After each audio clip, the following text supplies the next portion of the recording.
राधे राधे सांग माने good morning. देखंतु आज किछि दिन हेई गला एते जोरे वर्षा होउची कि दिन राति 24 घंटा धारा श्रावण भले वर्षा होई जाईची।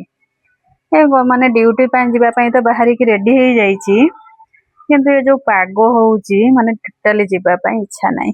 देखंतु केमिति वर्षा होउची ना कोन करिया, जहा हले तो ड्यूटी जिबा पई पड़िबो। तमे बाहरी की पळे आसिले छता गोटे नेईकी देखंतु बाहर देखंतु केमिति वर्षा होउची। पानी पूरा एपटरो सेपटो पूरा पानी बही चलीची।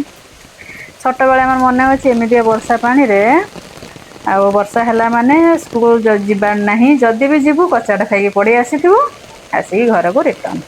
आ जदी भी स्कूल पळे जाईथिबु ताहले सार को खाली कहबे सा स्कूल घर को जिबु एमती। आपण मान तो निहाती समस्त एमती सब करथबे कि नाही, किंतु पिला बेले हम बहुत मजा मस्ती करिचु। किंतु बड़ हो सारा पर जॉब फब पाई सारा पर आ तो से सब किसी अप्लाई हो पार ना ना, तेणु बाध्यर छता गोटे धरिकी वर्षा कादुअरे देखंतु जाउछि देखंतु देखंतु बहुत लोक भी रास्ता जाउछंदी छता धरिकी रेनकोट धरिकी सब। आज 12टा अच्छी जहाँ टिके आईष तो आणवे ना। आ ये वर्षा पाग को घरे बसिकी छणाछणी होउथुबो भल जिनस माने भल मंद कौन होउथुबो खाया पई घरे बसिकी टीवी देखुथिबे खाउथिबे गपसप करूथिबे बहुत मजा लगे।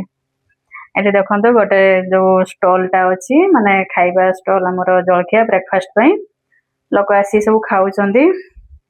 कथा हो हो पळे आसिली मेडिकल मु पहुंची गली। देखंतु मेडिकल भी लोक नहांती, वर्षा रे पेशेंट भी आसी पारु नहांती। से जहा भी हो मु तो आसी पहुंची गलेनी। तो रहिली, राधे राधे।